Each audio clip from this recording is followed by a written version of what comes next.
प्रेम प्रकरणातून प्रियकराने software engineer असलेल्या तरुणीवर गोळीबार करून तिचा खून केला। त्यानंतर तो पळून गेला। मुंबई पोलिसांनी नाकाबंदी करून त्याला पिस्तुलासह अटक केली आहे। वंदना द्विवेदी राहणार उत्तर प्रदेश असे खून झालेल्या तरुणीचे नाव आहे। ऋषभ निगम राहणार लखनऊ उत्तर प्रदेश असे पोलिसांनी अटक केलेल्या माथेफिरू प्रियकराचे नाव आहे। ही घटना रविवारी पहाटे हिंजवडी येथील लक्ष्मी चौकात घडली। पोलिसांनी दिलेल्या माहितीनुसार ऋषभ निगम हा वंदना हिचा प्रियकर आहे। वंदना ही इन्फोसिस या कंपनीत सॉफ्टवेअर इंजिनियर म्हणून नोकरी करत होती। ऋषभ हा मूळचा लखनऊ येथील राहणार आहे। तो पुण्यात आला होता। शनिवारी रात्री उशिरापर्यंत वंदना आणि ऋषभ हे बरोबर होते। हिंजवडीतील लक्ष्मी चौकात ते पहाटेच्या सुमारास थांबले होते। त्यावेळी त्यांच्यात वाद झाला। रागाच्या भरात ऋषभ याने वंदनावर आपल्याकडील पिस्तुलातून गोळीबार केला। गोळी लागल्याने वंदना रक्ताच्या थारोळ्यात तेथेच पडली।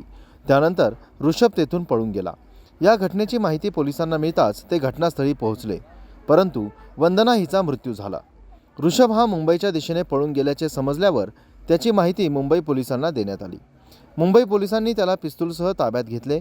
हिंजवडी पोलीस ऋषभ याला घेण्यासाठी मुंबईला रवाना झाले असून त्याच्या चौकशीतून नेमका काय प्रकार आहे हे समोर येण्याची शक्यता आहे।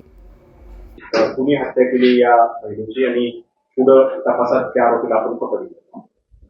आज सकाळी हिंजवडी पोलीस स्टेशन येथील एपीआय पांचाळ यांना माहिती मिळाली की हिंजवडीमधील लक्ष्मी चौक या एरियामधील एका ओयो लॉजमध्ये फायरिंग झालेलं आहे।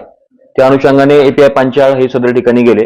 त्या ठिकाणी ट्विन्स हाऊस नावाचं एक ओयो लॉज होतं, त्यातील रूम नंबर 306 यामध्ये माहिती घेतली असता एका महिलेचा मृतदेह आपल्याला आढळून आलेला आहे। त्या ठिकाणचं रजिस्टर व सीसीटीव्ही फुटेज चेक केला असता सदर जी रूम आहे तिचं रजिस्ट्रेशन हे वंदना द्विवेदी जी मयत महिला आहे ती व एक ऋषभ निगम नावाचा एक व्यक्ती आहे, या दोघांचं नावाचं रजिस्ट्रेशन त्या ठिकाणी आढळून आलं।